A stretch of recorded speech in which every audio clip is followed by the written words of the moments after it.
Right, a good place to begin our discussion this morning. And as I mentioned at the top, we are now joined by four leaders. It's Leadership Forum on Friday, so we're joined by four leaders in various sectors. Isaac Kalua, you know him more because of his work in the environment sector, but he's also an entrepreneur, the chairman of Honda Kenya. He joins us. We have Reginald Kazutu. He's the chief investment officer at Amana Capital.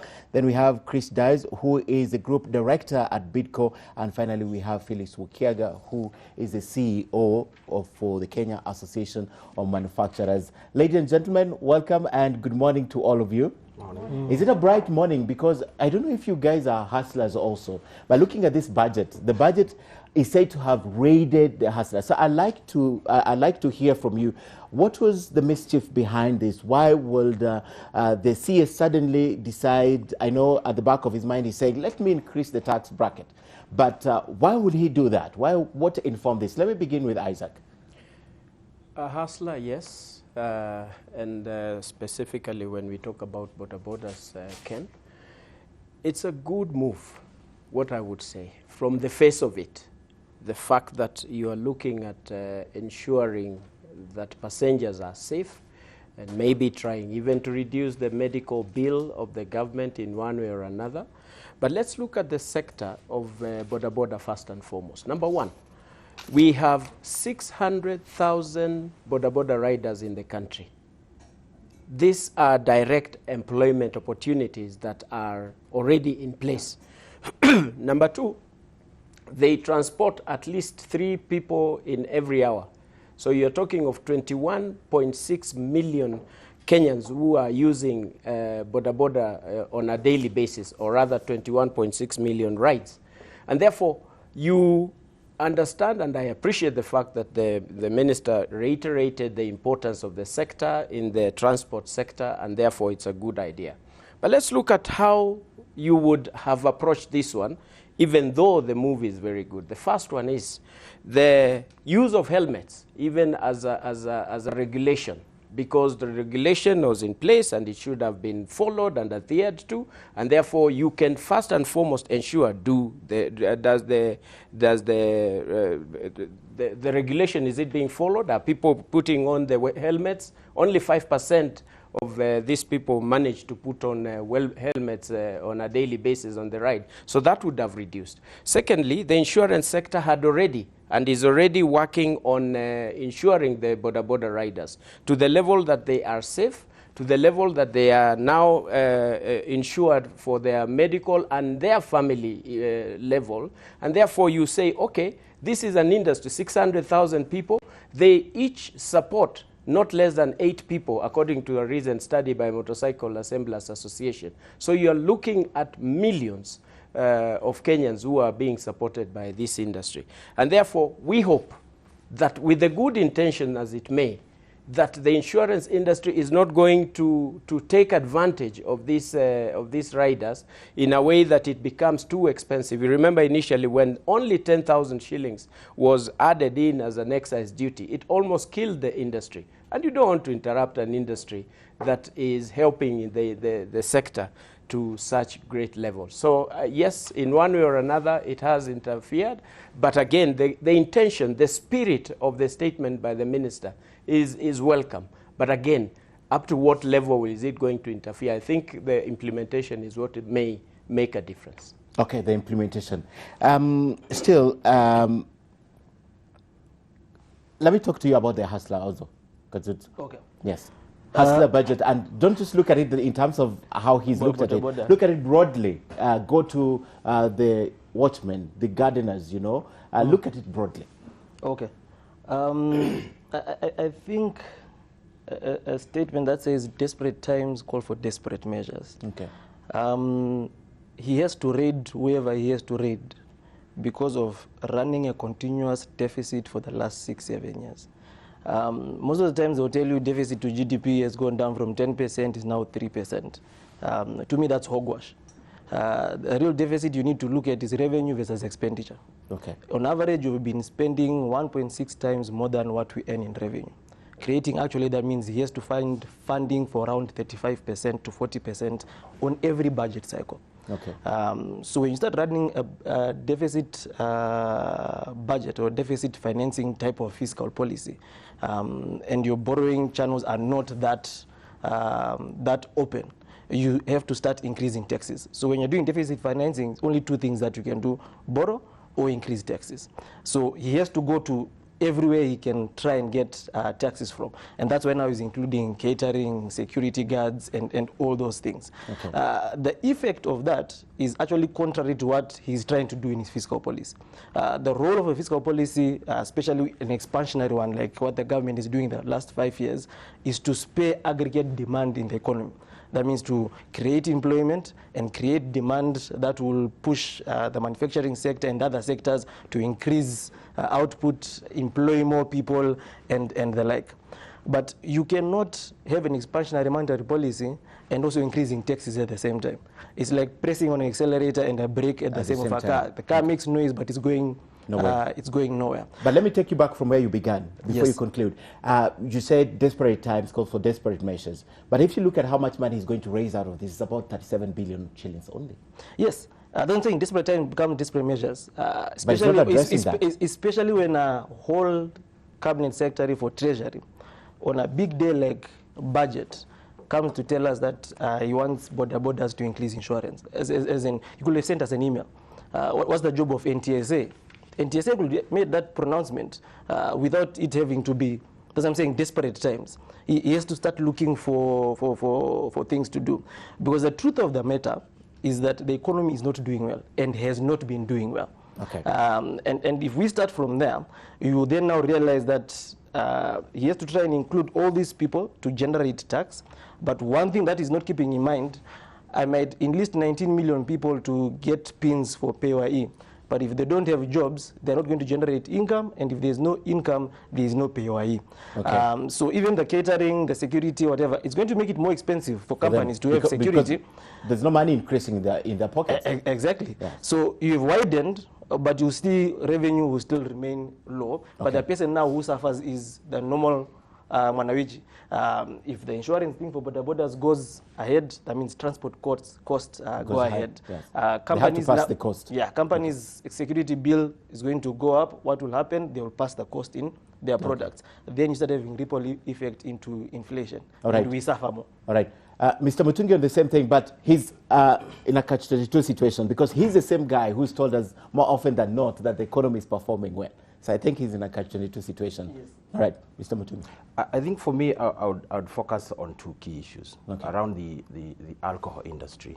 And that one is, first is the unintended consequences of the increase, that is especially to the poor, and the reason given for the increase in excise.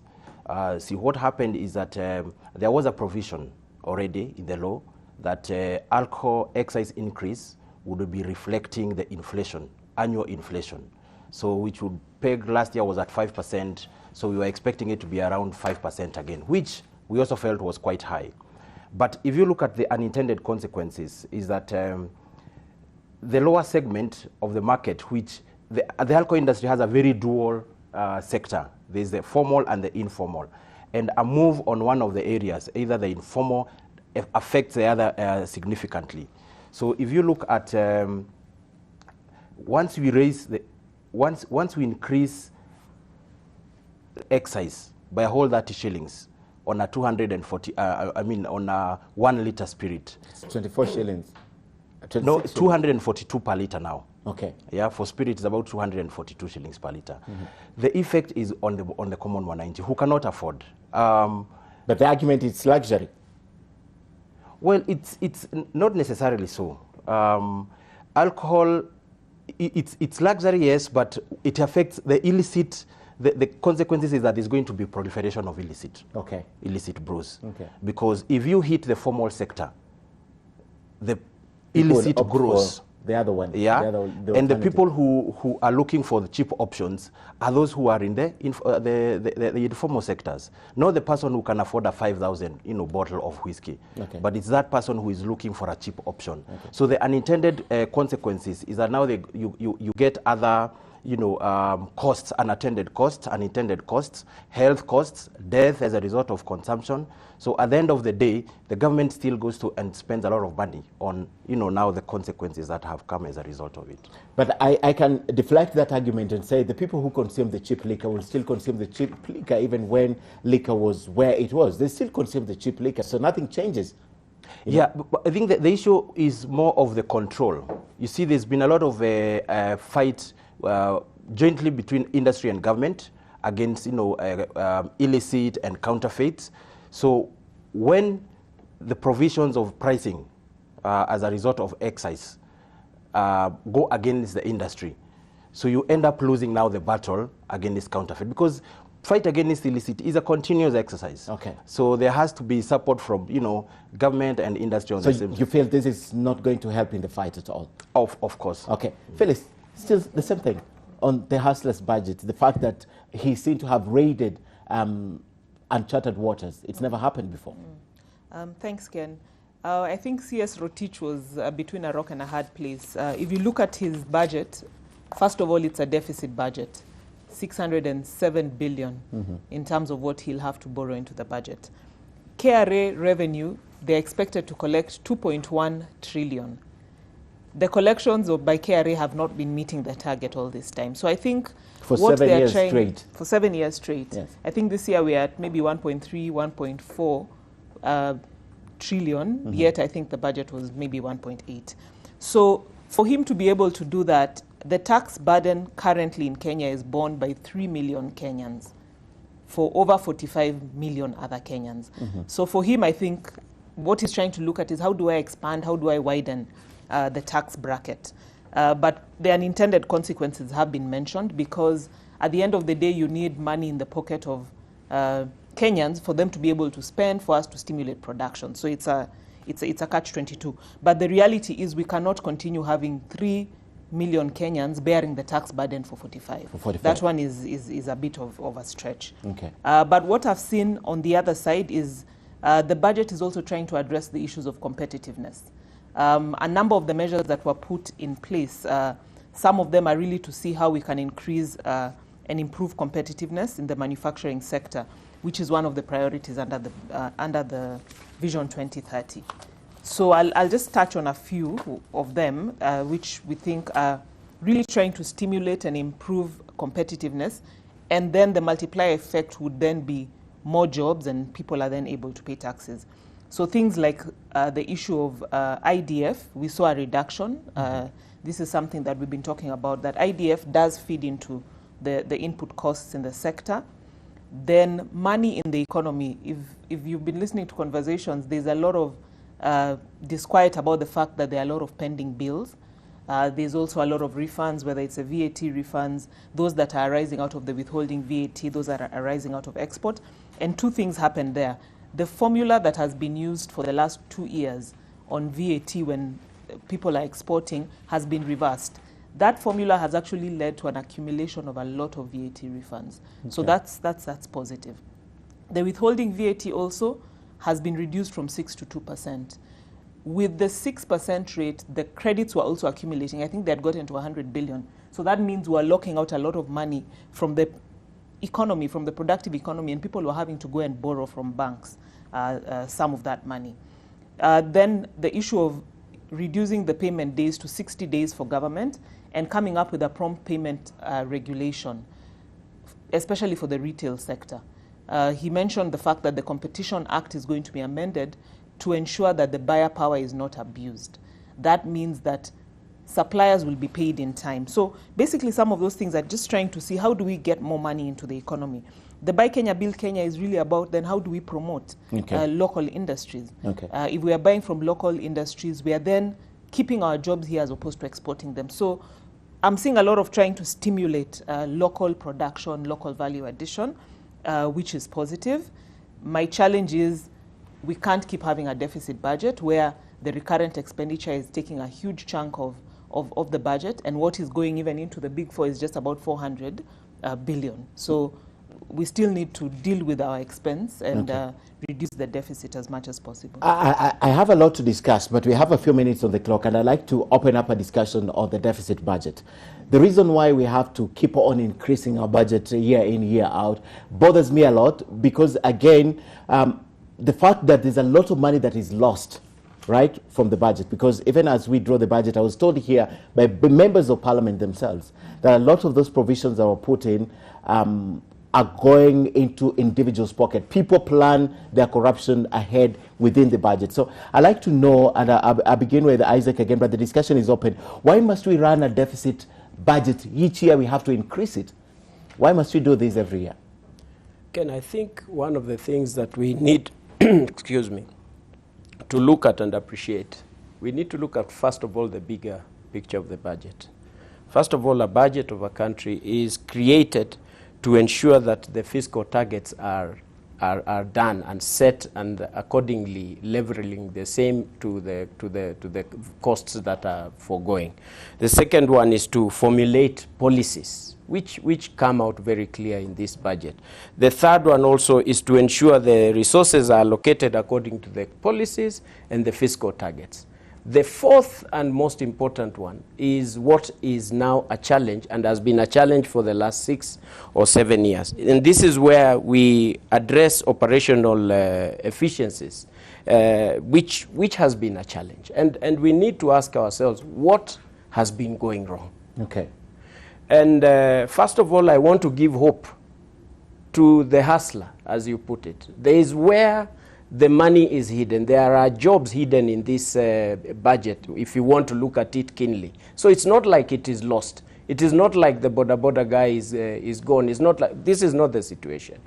I think what is lacking, and this is my personal situation and position, what Kenya needs today, and you saw yesterday's tweet on 411 by the American ambassador, who says that the 800 million is what is lost every year in Kenya out of corrupt practices, which is a subject or enough or sufficient money to fund the Big Four agenda. I think it has come to a time that we need to be told some of these truths, so that, and we take them positively. Because if for sure the president's agenda, and I want to align myself with it, the Big Four agenda, if one of the biggest, and I believe that the biggest agenda and the biggest opportunity that the president has today is to deal with corruption. But how do you deal with it at the point of collection? Look at KRA, a great man in the chairmanship of Mr. Mudhaura. A man who can't hurt a mosquito. He would just want to do what is right for the institution. But what is the mentality of the team there? Look at the commissioners in that place. Excellent. But there is that culture which we now need to start dealing with. I remember, and I will talk about this, I think we need Japan, and this is for the first time that I want to say this, because I'm trained by the Japanese in my experience of work, and I started business when I was 19 years old, and by year 21 or so I was already traveling to Japan. And I got an order, I remember, later on, I think in 1992, of 5 million Kenya shillings exporting handicrafts to that country. And I lost the order because I was late for 8 minutes in a meeting. 8 minutes, and it was enough. And from that time, my watch will always be 8 minutes ahead if I'm putting a watch that is not controlled by the satellite. What am I saying? We need to understand why we need to collect this money. Every officer, wherever they are, why am I seated here? Who is looking at me? It may not be an individual, it must be God, and it must be the values that you carry. A Japanese would stand for whatever it is and his word and ensure that things are done.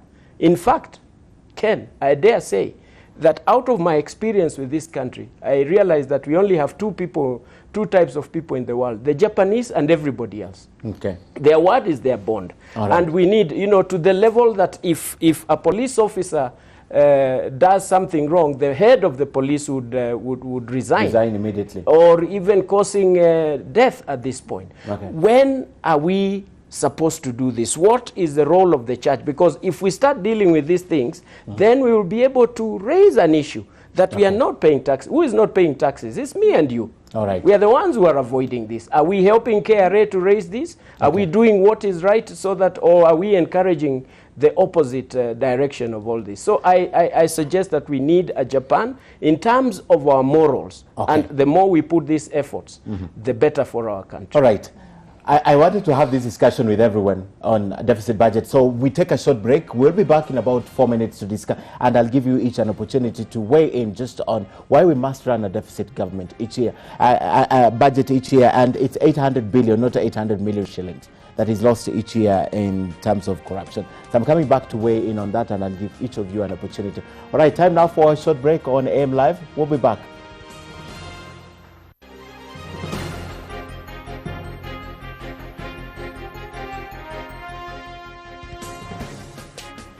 And welcome back to AM Live. The newspaper headlines this morning is all about the budget. The Standard talks about real hustlers hit. Daily Nation talks about Rotich hits the poor. Business Daily talks about alcohol betting loans to cost more in the budget, while the Star speaks about Rotich hits border gamblers in budget. Basically, it was a budget that is seen more as hitting where it's never done before. That's the hustlers, the people who have not traditionally been contained or accommodated in the tax bracket. I'm told by my panelists this morning that desperate times call for desperate measures, and this money somehow has to be found. And this is the reason why I want to continue the discussion on the deficit budget. And Reginald, I'd like your take on the fact that the government has to run a deficit budget each year. The fact that the ambassador pointed out that 800 billion shillings is being stolen or cannot be accounted for or is not properly utilized, that could fund 2 years of the Agenda 4, in my opinion. My take on why we keep on running a deficit budget is pretty much simple. I think the Jubilee government has been a bit delusional on what they want to achieve for the country. Why do I say that? When you have an unfocused budget, then you end up spending 3 trillion to achieve nothing. A budget is supposed to have a multiplier effect. If the government spends, employment is supposed to increase, aggregate demand increases. So my take is we'll never balance this budget as long as we try to implement all the wishful thinking in one budget cycle. We take every dream and wish of the president and we want to implement it in one budget cycle. As in this 1 year, we want to do all of the big four when we could have progressively done them over the years. And I'm not a supporter of the big four, unfortunately. 70% of all the employed people in this country are in the agricultural sector. 29 to 30% of GDP is from the agricultural sector. The other 15-20% manufacturing and all those other areas. And 90% of our manufacturing sector is agro-processing. Yeah? So directly, agriculture will affect close to 50% of GDP. 60% or 64% of all SMEs are in agro-processing or agro-based business. Look at the allocation that goes to agriculture. It's a mere 3%. As much as he says in his statement, this is a key sector, then you go give 3%. You wonder, am I reading something from the same guy? He gives 59 billion to agriculture, which is up by 2 billion, but they have lumped rural and urban development in the same line. So if you read in the final details, the amount that is actually going to crop development and management is only 17 billion, which is a drop of 2 billion from the previous year. If you want to have a multiplier effect in the Kenyan economy, the government and everyone in this country needs to come to a point where we agree that we are an agrarian economy. Before we start manufacturing cars, laptops, motherboards, I don't even know who manufactures motherboards that he was giving them a discount for, and all those things, we are an agrarian economy. If you put enough technical and monetary support to the agricultural sector, you'll get a multiplier effect. How? If the income of the factors of production in agriculture grows, the owner of the land, his income ends, the tea plucker, their income grows up, you find that guy starts demanding, I want a motorcycle. Yeah? I want a boda boda, I want to travel, because he can afford it. He will say, I want a better phone. Yeah? So they start creating demand for those things. So when you have a budget that tries to grow output without growing demand, this manufacturing sector is going to produce for who? Because you produce the things, but we can't afford them. They're unaffordable. Yeah. Okay. So I think the only moment that we're going to be able to balance this budget is to remove all these Alice in Wonderland wishes that we have and say, we are an agrarian economy, and my budget is going to focus on boosting the quality of the products, the quantity of the products, efficiency in that or whatever, so that you reduce the cost so that it becomes competitive, and also increase the exports. We have a debt of close to 2.something trillion denominated in dollars. You cannot pay dollar-denominated debt in shillings. And the number one thing that generates dollars for us is exports from the agricultural sector. So we are going to remain borrowing because we have to borrow dollars to pay back dollars because our exports are not growing and our exports are independent. And it's a shame. After 50-something years of independence, we have to wait for God to send rain for us to actually, one, be food secure, and to actually have crops to export. Sometimes I even wonder, why do we need a CS for agriculture? We need a priest there so that they can be praying hard and fasting so that we get rain. Okay. Because technically and competently, they are not doing anything for the agricultural sector. So if we are going to move away from running a budget deficit, government just needs to go to that point and say, we are an agrarian economy. Let's boost income in the agricultural sector. That's 70% of the 3 million people. Their income goes up. Aggregate demand goes up, they start demanding things that now private sector says, okay, there's demand for radios. Let me set up a factory for radios. Yes. But don't force someone to set up a factory for radios. Then the guy is radios wondering, okay, so who do I sell? By it's like SGR. Okay. We have put the SGR and you're thinking, okay, now how do we put cargo on SGR? So you've put the SGR, but you never thought of the value chain that will actually use the SGR. So in the budget, there was nothing for you that spurs exports? Literally. Nothing. I've not seen anything that you don't think if we did, for example, the motherboards, because Nigeria has shown us the way. There's a number of trainings I've attended where Nigerians are showing us how to do this. They manufacture phones, computers. KU manufactures hardware, yes, right, for their laptops. But so you can't say not. But Ken, Nigeria has 140-something million ready market to buy those things. Yeah, they don't export them. Because one thing that you need to understand about exporting, you need to have a comparative advantage over the rest of the world. We cannot compete with China and India just on labor and electricity costs. I agree with you. So why force an industry that you know your motherboard is going to be 4 times the? It's just like the sugar industry. I think it's more. To me, it was more to encourage us to start doing these things.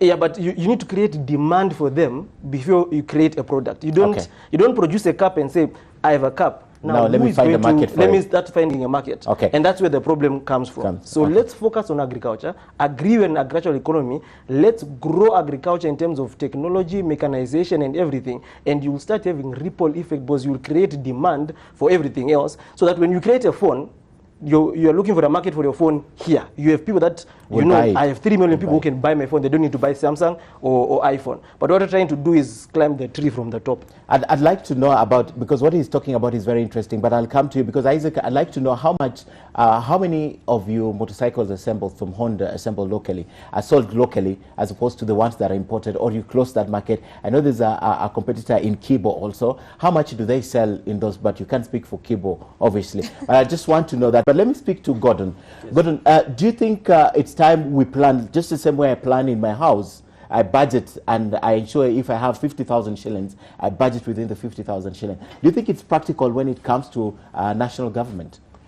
Yes, it is, but just to add into that discussion of the deficit, I think there's enough money.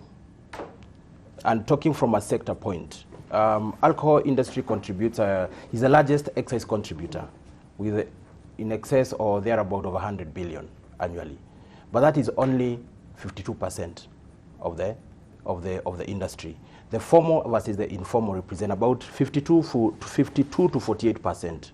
So for us, we're saying probably what we should be thinking about, especially from a sector point of view, how do we bring in more people into the tax bracket? And I mean, for me, it's a no-brainer. It's issues of enforcement, issues of tax administration. because one of the reasons that Honorable Rotich gave yesterday for the heavy increase in excise is because its excise declined in the previous year, yet from us, alcohol consumption increased. So, of course, it goes without saying that lesser people are paying tax because there's higher consumption, but not equally contribution from excise. So, I think that the issue should be, how do we improve the tax administration? We have the electronic goods management system in KRA, which has heavily been abused. You know, it's been in the public, heavy tax evasion, corruption issues around it. So how do we work around improving the tax administration? That whole EGMS, it's time to rethink that electronic goods management system. If it's not working, if excise is declining, and you have invested billions in a system that is supposed to be collecting taxes, isn't it time to, reflect and ask ourselves, should we double click on this system? And probably it's time to improve, because if you're running a business and you have a competitor, then all of a sudden your profits have, dipped. Do you rush and increase your pricing so that you can become more profitable? No. You think about issues of volumes. How do you increase your volumes? What is it that you're not doing right? So that issue of tax administration, so that we can bring in more people into the tax bracket, because as I had mentioned earlier from the sector, the pricing differences between the formal and informal make it so lucrative for people to try and evade, tax, and it is not exploitative enough. You evade tax worth 2 billion. You are taken to court and you pay 10 million fine for it. It makes it very lucrative. So for me, it's this deficit. We can think more about are there loopholes that we have not closed sufficiently? And I didn't see in the budget, measures which are addressing, closing loopholes for tax evasion. It's just more of, they didn't give additional money. They didn't give additional money to KRA. I think they gave additional money to DCI. Right? Yeah. Well, see, then you are putting. See, from a sector point, should you be giving more money to DCI, or to clamp, or to prevention? To prevention, because we had even proposed, for example, if from the excise contribution about 100 billion, even if you put 1% of it to dedicated enforcement to crack on illicit and tax evasion, you're going to increase that 100 billion. You already have an 800 million deficit. So even if you get another 50% of our contribution, you already have, 50 billion into your 800 billion deficit. Okay. Felix, economists say that it's not about, still just the same debate, that it's not about how much money we put out there in terms of the budget. It's also about, it should be about how we spend that money. Do you agree? Yes, I want to agree to some extent. In regards to this deficit budget, I think there are a number of things I want to talk about. One of them is what you said, prioritization. Even in my own house, my children come with their wish list of everything they want me to do, but I tell them, this is how much I have, this is what we can do this month, and then next month we'll do this and do that. So I agree with some of the panelists who said that maybe sometimes we are trying to do too much. We are trying to do everything at the same time because of the short windows we have. If you look at Kenya, we have an election cycle of 5 years, and you want to plan all your budgets within that 5 years. So in terms of prioritization, I think we need to really sit down as a country and say, what must we do now? Okay. That way we then don't have to have a very huge budget. We just start with what must be done. And because of that lack of prioritization, we also then have wrong revenue projections, where I have a revenue projection, which I know I will not hit, but I put it in the budget. What happens is, this 6 or 7 billion deficit will actually be larger than that, because the projection is not realistic if it's not 2.1. If it's not fully collected. Okay.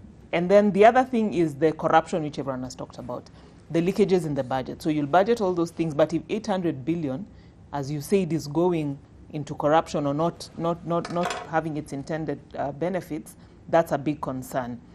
Then in regards to public service, I think we are betting a lot on the public service. If you see the money that's going into public service, it means then the public sector must be very efficient in delivering services if we are going to be beneficiaries of the investment that we are making in them.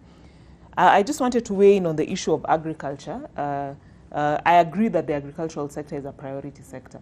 if you look at the manufacturing sector, even in the association, the food and beverage sector is the largest, and we have other agro-based sectors that are also quite big. Where I want to sort of disagree with you is the fact that agriculture on its own is not going to grow the economy. Value addition is still critical, because if you look at an item, say tea or leather, when you export a value-added product, you get much more out of it.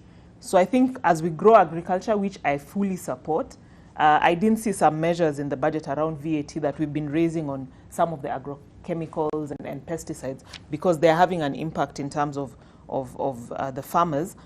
We need to fix agriculture, grow agriculture, but like the East Asia economies, they grew agriculture and manufacturing and value addition. At the same time. Yeah, and they got more value in manufacturing, you get right? more value when you do value addition and you export value-added products. In your opinion, how fast can we grow?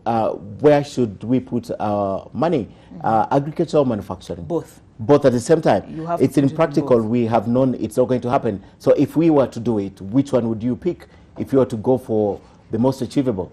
In my view, you need to put it in both. It's not an either or, because as we said, we are an agrarian economy. A big percentage of what is manufactured locally is from the agricultural sector. Okay. And you don't want to be net exporters of raw materials. That is something we've said as a country is taking us nowhere. So you need to because still put we money can't in match up, or we can't and value addition. Why is it taking us nowhere? Because we can't do it, because we don't have a market, like they said, because we don't plan ahead. Because when you sell raw materials, you don't get as much value. If you sell the finished leather product, your value increases 14 times. If you sell processed tea, your value increases 7 or 8 times. Oh, great. So in terms of export earning, you see what they did with the hides and skin. Is that going to encourage local manufacturing of leather products? There are two sides to the coin, but that's the ambition, that if we have the leather here, we value add. We value add here. There's a lot more that needs to be done in our leather sector, from the agricultural point, even the animal husbandry, how we take care of our animals, so that we have good quality leather in the country. Okay. So Ken, I don't think we're actually disagreeing. When I mention agriculture, for me there's no big four, because manufacturing and agriculture are one and the same thing. So when I say add money to the agricultural sector and technical ability to improve output and quality, I'm actually talking about value addition. And another lesson we can pick is from Ethiopia. Ethiopia have one of the best leather industries on the continent. And when China wanted the leather, the Prime Minister then told them, I am not selling you any raw leather. Come and set your factory here, make your shoes here, employ people to make shoes, and we export made shoes. If that was Kenya, they would cut a deal and they will do exactly that. Exactly. They will get all the avocados not processed and all. All right. Let's talk about now Buy Kenya. Is it possible? Isaac, you do this. Is it possible?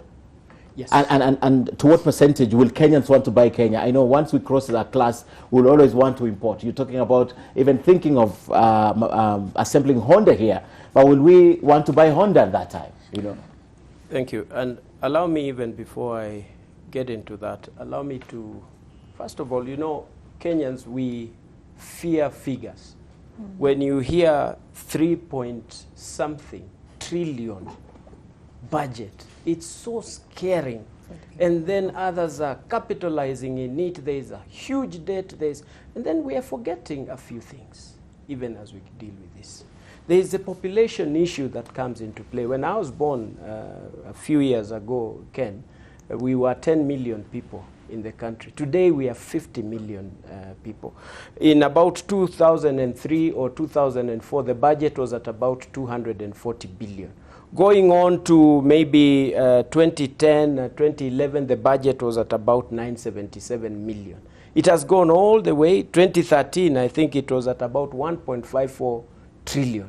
Today we are talking of 3 trillion. So first of all, it should not scare us as Kenyans. We need to understand that we are increasing in numbers. And the more we are increasing, the higher the value of what we must budget for as a country. So this is something that I want to mention. Really, Isaac, because we cannot do that yet we are running deficit. Allow me to say this, and I'll qualify my statements as we move on. Because it's easy to scare Kenyans. What I'm trying to say is that we must always, even on TV today, we must create hope to our people. This is most important.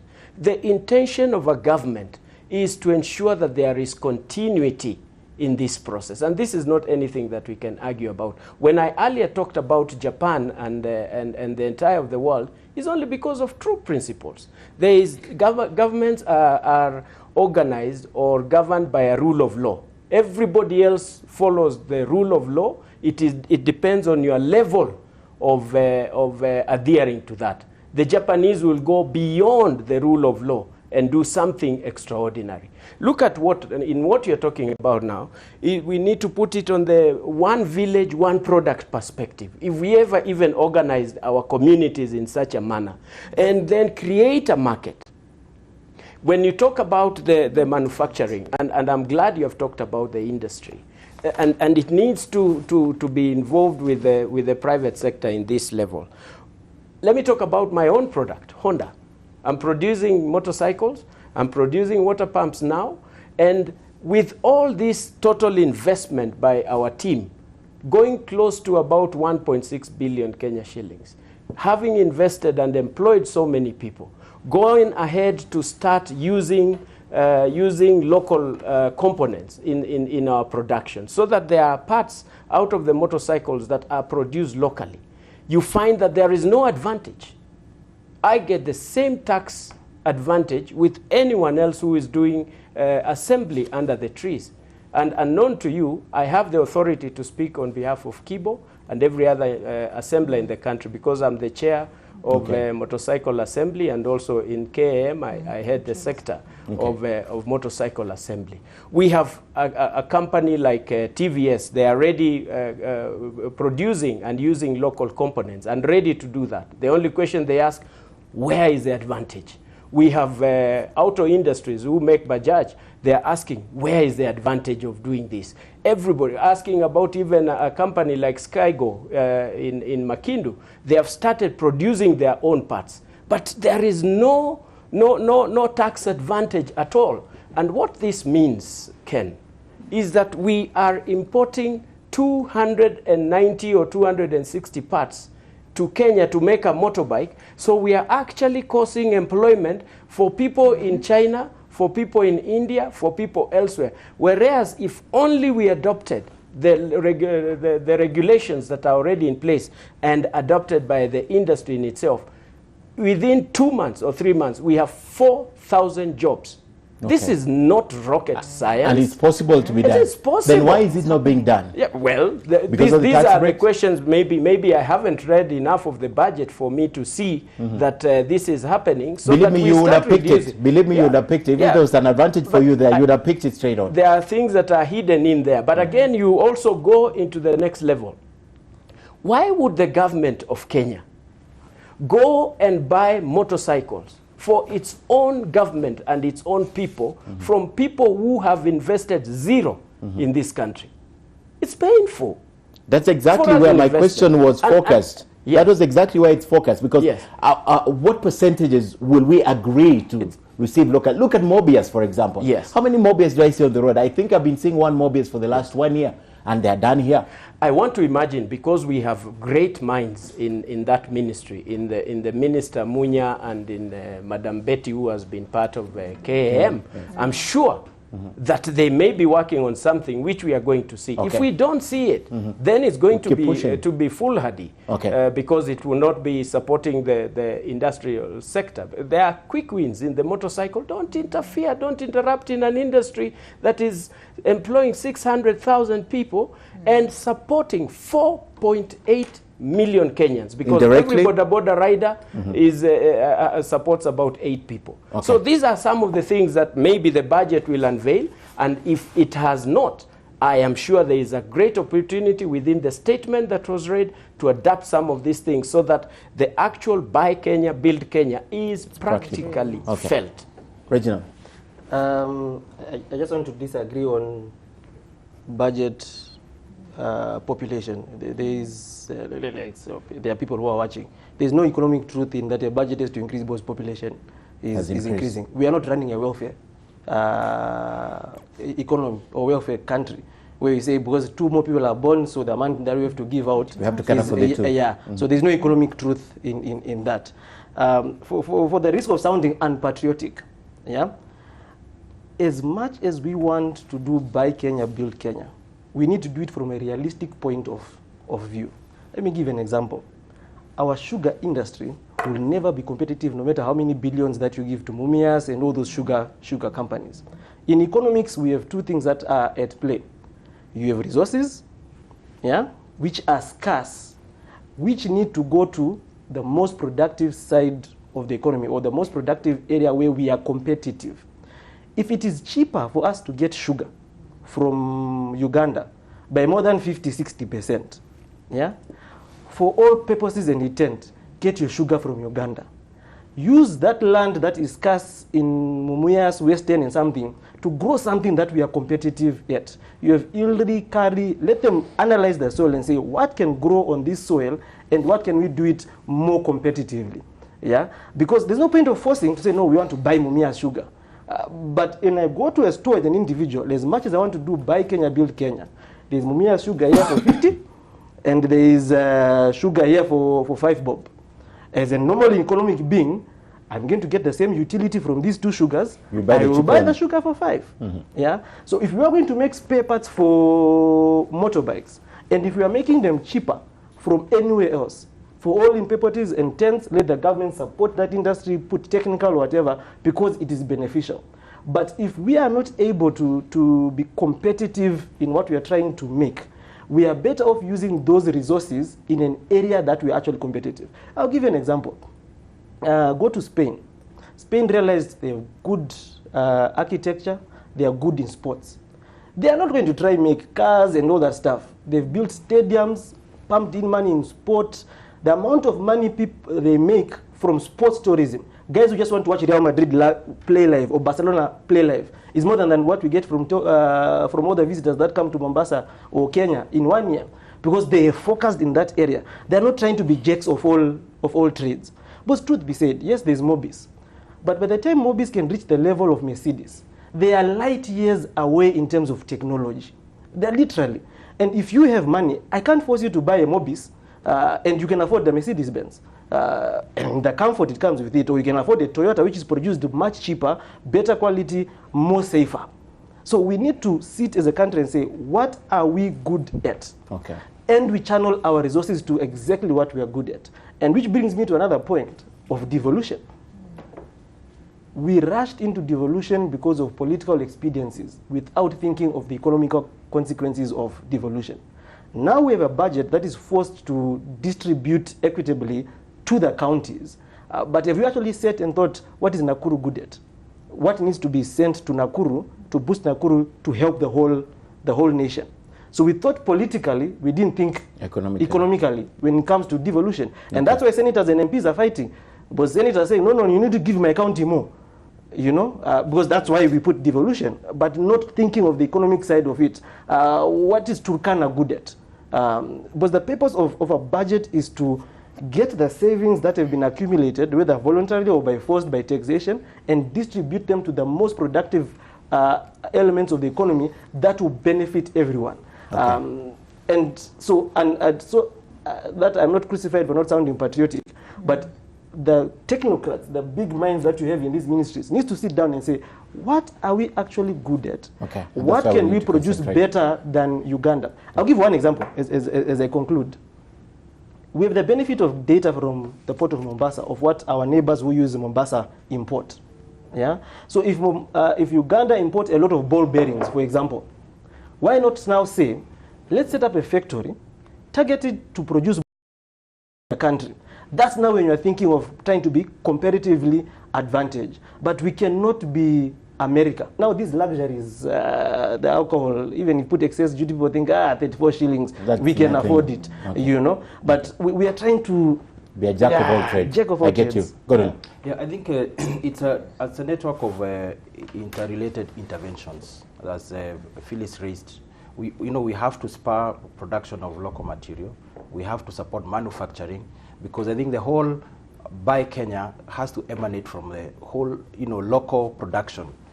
And in instances where raw material is not available, of course, support to, import and incentives, but also, the need to continually create, an environment that spurs a manufacturing sector. And I know there's a lot of work going on, especially through CAM, to just, grow the whole issue of local manufacturing.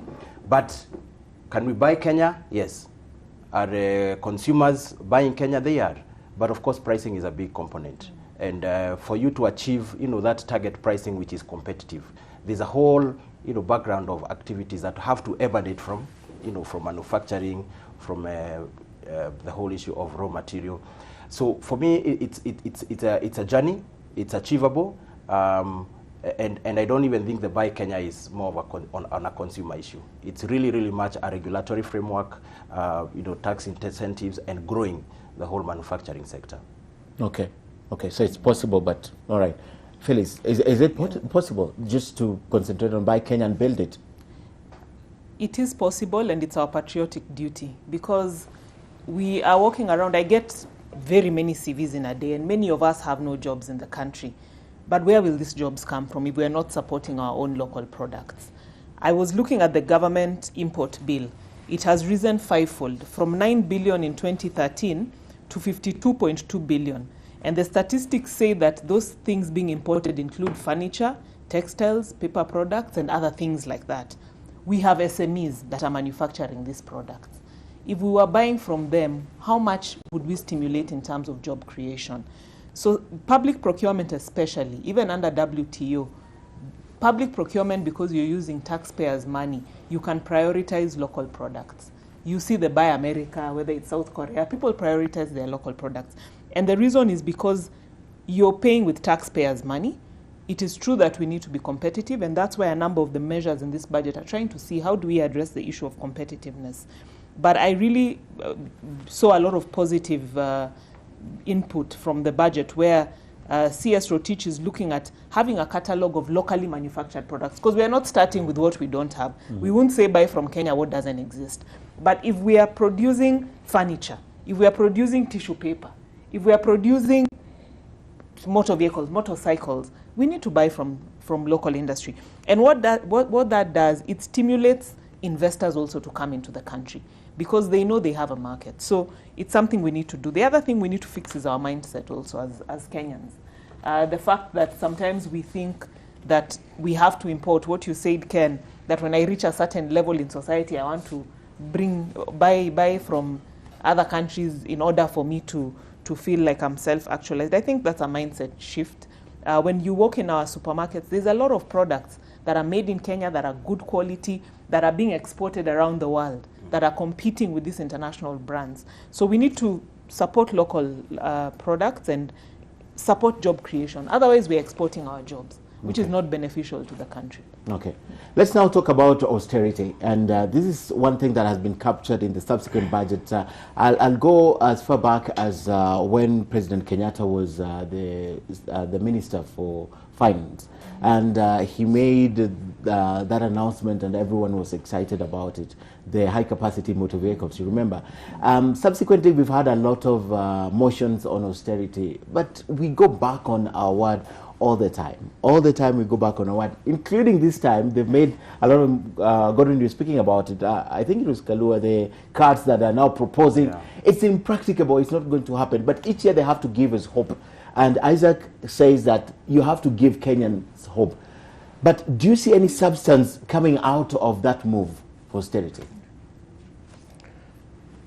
I see it quite a lot. And we, as I said, and even if you allowed me many times, I would still talk about our values.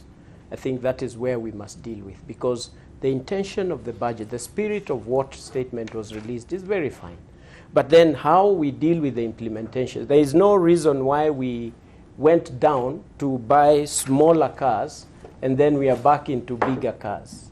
It means there is something extremely wrong with us and the way we think. And some of this, and most of this, even including vehicles, they are paid for through financing, and therefore people are living out of what they can actually afford, which is a very painful thing. But pick a positive item. We know very well in the industry of transport, in the very near future, actually 5 years, Ken, an electric car will be cheaper than the usual engine car. This is the future. And cars are soon going to come from where we think they will not come, from China and other places.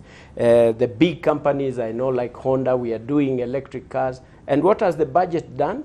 It has now adopted electric cars, and therefore you and I, we are able to buy a car that is cheaper. Some would argue, the skeptics would argue, hey, we are not yet ready for that space. Yet, what is not being ready? It is an electric point. There are many people driving electric cars in this country today.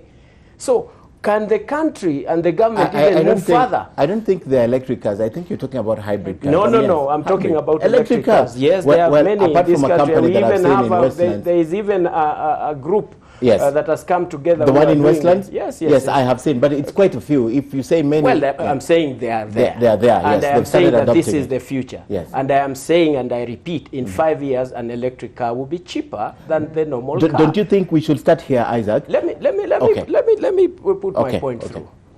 The government has now set aside the procedure of having electric cars. I think we need to take it up from there first as an austerity measure. It is cheaper to run a car that is electric because you may not be spending so much in terms of servicing the car. You are not spending too much on fuel. And therefore, we need to get the first step over and above the procedure that we have said that we are going to purchase the cars that are made locally. We need even to have ministries like Ministry of Environment set aside to set an example that they be allowed to use electric cars from the minister downwards, because we have to walk the talk. And therefore encouraging Kenyans that it can actually happen. While we buy Kenya and build Kenya, we are also dealing with the environmental issue that we are supposed to deal with. And then, even on austerity, just like the ambassador's message of 800 billion that is lost on an annual basis, what are we doing about it as an austerity measure? We need to be able to look at the efficiency of even IFMIS. When we say that the counties are receiving 376, by the way, they are not sure whether it's 376 or 320 something, because what is being decided, if there was, or deliberate application, because it's supposed to be controlled from one place, and therefore the efficiency should be felt.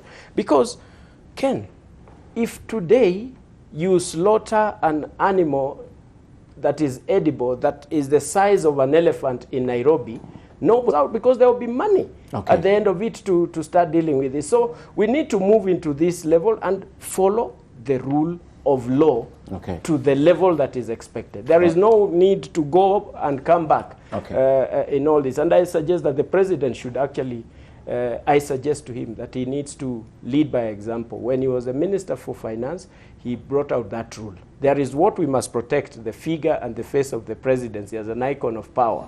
But again, around that, I think he can also manage to go back to what he set aside, to say, let us use smaller cars, let us proceed in this manner, and you'll find that everything else falls traveling and all. Yes. What I wanted to ask you is this: most of those progressive countries that have adopted the electric cars, they started from only applying brand new cars, right? And then they moved to electric cars. Was it not better for this country, for example, to put zero duty on new imports, to encourage new imports first, instead of making them? It's more expensive for me to buy a 2019 car than to buy a 2012 car right now.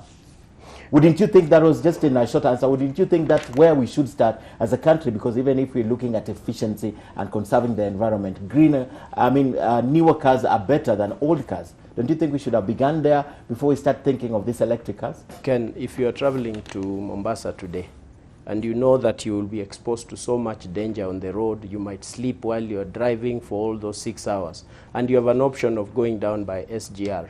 What would you do if you're a clever person who was well brought up by your mother? You would get into an SGR and get there. Why waste time on what is already mature technology out there? We should learn from others what they're doing and be able to run with it. Good answer. Reginald? Austerity. On austerity? Yes. Let me just add something on the point of electric cars. I think the problem that sometimes we have as a country is we dive headlong without thinking of the framework and the structure that things should operate around. So now you've reduced the duty on electric cars. I would have expected him to also say anyone wants to import charging points and whatever equipment, zero rated. Zero rated, That yes. makes sense. Because now people import cars, Electric then cars. we have to wait for another 2-3 budget Then they'll cycles be for you stuck to down think here. of, I should also reduce this so much. So sometimes we, just like housing fund, we thought of it and said, charge 1.5% levy. And people asking, okay, so how are you going to collect the money? How are you going to distribute the money? How is going to, we will think about it when we have started. And it's a problem that our policy makers actually have. So I wanted to point on that. Okay. On austerity measures, I don't think there will be an austerity that we will see. Look at last year's budget. And the story for austerity has been there. Austerity, safety nets, industrial parks. He looks like he uses the same template and he just changes the years in his budget speech. And I think next time you should just send us an email. Please find attached the budget policy statement for 2019. Because it doesn't change. If you look at last year, you can count the number of supplementary budgets that went to Parliament. And all of them were increasing recurrent expenditure, not development. All of them are increasing recurrent expenditure. That's number one. Number two, absorption rate for development is a paltry 50-60%. Absorption rate for expenditure is 140%. So you cannot come and preach austerity, and we know that 1 month, 2 months down the line, supplementary budget. And what happens? It went up by close to 54 billion last year, just recurrent expenditure. So I don't think they are sincere on austerity. Then maybe a final point on also how the government can help. There's this element of fuel prices, ERC, now you are capping interest rates, now you are trying to, there are a lot of things that we are trying to do by legislation. If the government was sincere and we could deal with corruption, institutions like National Oil Company, the petrol stations, if the government had invested enough in them, in the branch network, and ran them without corruption, you did not need ERC to control fuel prices. Sell your fuel cheaper. Car driver will know that at National Oil fuel is cheaper. Total, you can stay with your fuel. I'll go get cheap. You bring prices down. Same as mortgages. Don't create a guarantee for banks to give out mortgages. Create an institution that gives mortgages that is run by the state. Agriculture, you have ADC, AFC.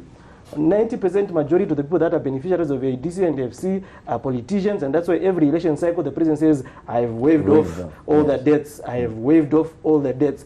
If we can make government institutions that are created to actually work, there are so many things that we are trying to do through legislation that do not actually need legislation. The government can actually regulate or bring price stability and market stability by having parallel institutions that actually provide the services at a cheaper. But for that to be able to work, then we have to kill the dragon called corruption. Because that's what has killed all these institutions and cartels. Yes. I think on austerity, first, I don't think we are not wired for austerity in this country. If you look at the structure of government, it can't allow for austerity measures. If looking at the recurrent budget, looking yesterday and the amount of recurrent budget that is there, we are over-regulated, we are over-structured, the whole structure is overburdened. So, and double-clicking and looking at the mindset and the value system, even around that structure, is one where people actually plan to benefit, not to plan to serve. Yeah. So even with fuel cards or no fuel cards, I mean, there's already a plan. It's not about what I will bring into Kenya when I go outside the country, but how many times will I go out of the country? People's strategic plans revolve around the number of times I'll be out of the country, the number of the amount of money I will draw from that, not the service or what we'll bring in. So when you look at the value system, unless we change that, our value system, our structure, words like austerity measures in a budget are just good words to make a speech flow. Okay. Otherwise, I don't see it. I don't see it happening soon. Speech flow. Wow. I just want to agree with my fellow panelists on the fact that we need fiscal discipline, because, as we've said, the budget has been read, but at the end of the year, when we take stock, if the absorption of the recurrent gets to 140% and the one of development gets to 54%, what are we saying? So who is holding government accountable for this budget that is read? Because Parliament is supposed to be the organ, but we go there and approve supplementary budgets that are shifting the the spending back into the same recurrent expenditure. So we need to be honest as citizens and say, are we going to be disciplined? Are we going to stick to this budget? That way we'll be able to deal with these issues. And where does that The start? other thing, Where does that start? it starts with government, it starts with parliament, it starts with me and you as Okay. individuals also. Okay. Yes, if you want to get it right. The other issue is we need to look at the duplication of institutions. We know that we are overregulated as a country. We have multiple institutions sometimes that are almost doing the same things. I remember when the president came into office in 2013, he put together a task force to look at parastatal reforms, how we can streamline, how we can reduce duplication. That report has not been implemented to date. So we still have that ballooning wage bill. Also between national and county governments, there are still overlaps. So in terms of expenditure, the salaries, we are still going to continue paying them unless we become disciplined as a country. We hold ourselves accountable and ensure that when we read the budget, we at least even stick to the budget as it is. Because if we get to 140% on recurrent at the end of the year, it's just adding to increased spending by the government. Okay.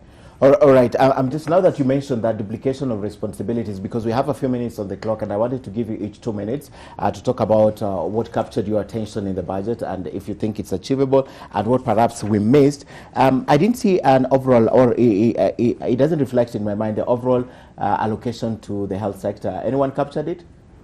The overall allocation to the health, not just the universal health coverage, the overall allocation to the health sector. Anyone who has it? I don't have the exact figures, but if you look at what is supposed to be given to national referral hospitals, it actually came down. It came down.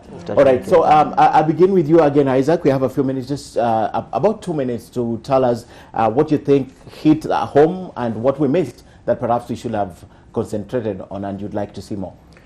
Phyllis and I sat in a task force for logging and forestry in the recent past.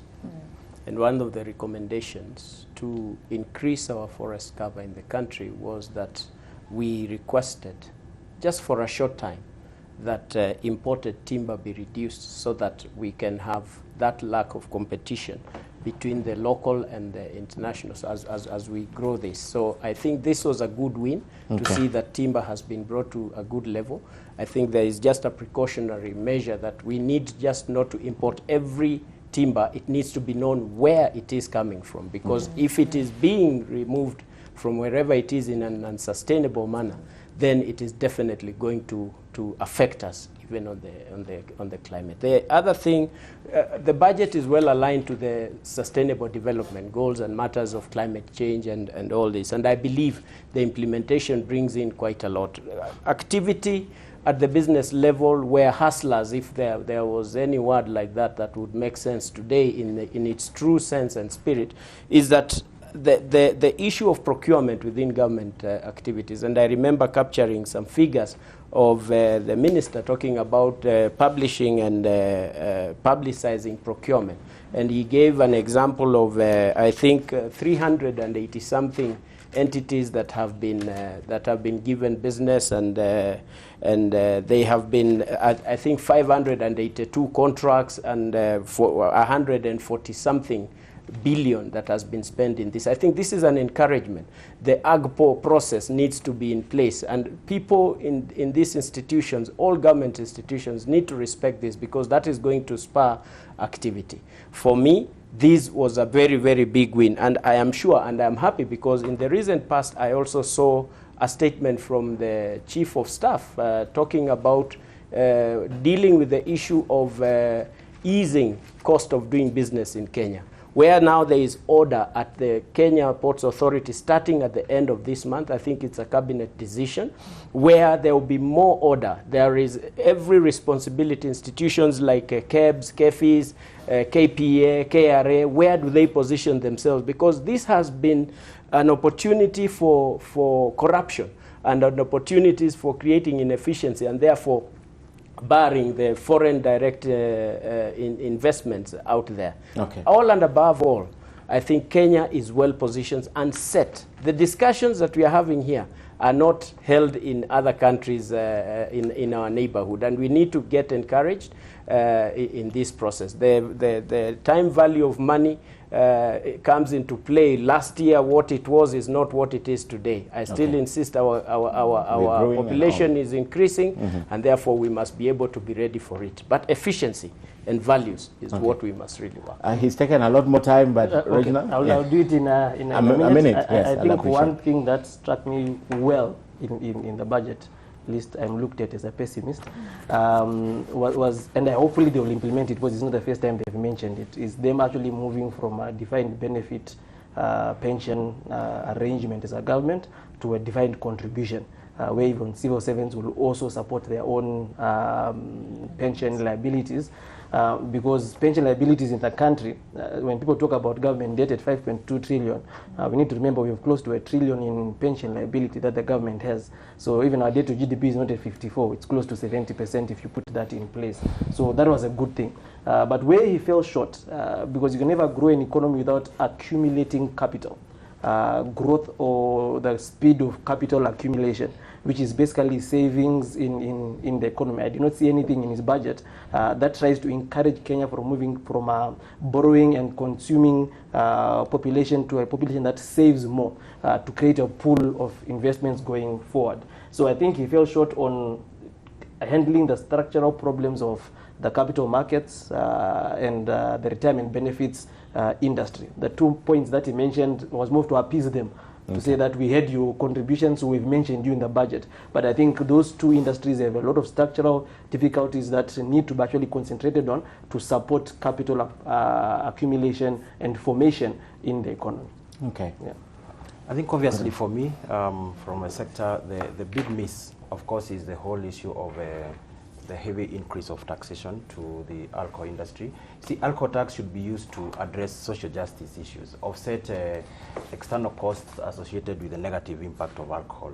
But it beats the purpose to heavily tax the sector, to increase costs of compliance, leading to high cost of entry into the formal sector, to the formal sector, and hence leading to proliferation of illicit, which is going to negatively impact, especially the lower end of the market. That's a big miss for us. Big win, of course, the whole issue of amendments to the CA Act to ensure prompt payment by government. It's good to see the SMEs that we don't want to see a struggling SME sector. More money flowing in the economy just means, positive for the entire industry. Okay, good one. Yes. As I've been saying, a lot of competitiveness issues addressed. I've mentioned them, but all the way to looking at the slight reduction that happened in IDF, the port and logistics challenges with having the PVOC consolidated for all the agencies at the port. We've also seen the rebate, the one on the cost of power that was announced last year. I think there's now a commitment to have it gazetted so that 30% of electricity cost becomes an allowable expense. The issue of unlocking cash flow also was positive, the Buy Kenya, Build Kenya. One of the others that no one has mentioned is the issue around waste management and recycling. Yes, we saw them here exempt from VAT, all services offered to plastic recycling plants, and also supply of machinery and equipment to construct the plants for waste management. Okay. So that's a positive move towards waste management as a country. The effectiveness of our budget is in its implementation, and that's what we look at, that this budget be fully implemented and the proposals be adopted. Okay. I'll give you, Isaac, a few seconds because environment, we spoke about a lot of things, but you're also big on environment. Just one statement, yes. Ken. I want to call upon the country, passionately from my heart. We now have an opportunity of importing timber at zero.